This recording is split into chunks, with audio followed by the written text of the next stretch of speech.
ফেনীর বেশিরভাগ এলাকা তলিয়ে আছে বন্যায়। র্যাবের হেলিকপ্টার থেকে সেখানকার সবশেষ খবর তুলে ধরছেন নূর হোসেন। ফেনী সদরের যে বন্যা পরিস্থিতি, সেই বন্যা পরিস্থিতির এখন পর্যন্ত তেমন কোনো উন্নতি হয়নি।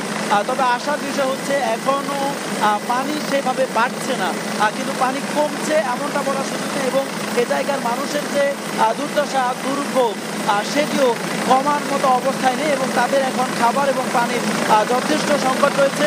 র্যাব সহ অন্যান্য বাহিনীর পক্ষ থেকে তাদের পাশে দাঁড়ানোর চেষ্টা করা হচ্ছে এবং অন্যান্য স্বেচ্ছাসেবীরাও এই এলাকার মানুষের পাশে দাঁড়ানোর চেষ্টা করছে। এই সদর উপজেলায় কিন্তু সচরাচর বন্যা হয় না এবং এখানকার যারা বাসিন্দা রয়েছেন তারা বলছিলেন আসলে গত 40-50 বছরও তারা এমন ভয়াবহ বন্যা দেখেননি।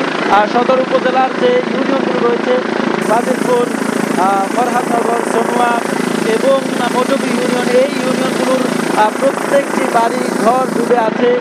বাড়ির এমনকি একতলা যে ভবন রয়েছে, একতলা ভবনের ছাদেও অনেকটা পানি উঠে আছে।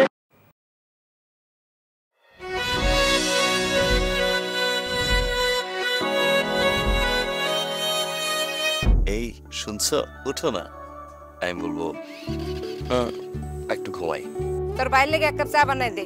ভাইয়া, চাই কি চিনি বেশি দিব নাকি কম? 2 চামচ লবণ দিয়ে দে। চোখে চেয়ে হাত ছুঁয়ে আছে সাজানো,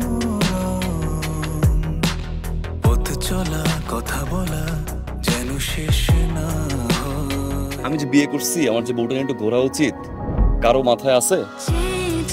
থাকি পথে আসলে তুমি বুঝি রাঙা রথে বিভোর হয়ে থাকি প্রতিটি ক্ষণ। ডাক্তারের কাছে যাবো স্যার। আমার একটু নিয়ে চলেন না।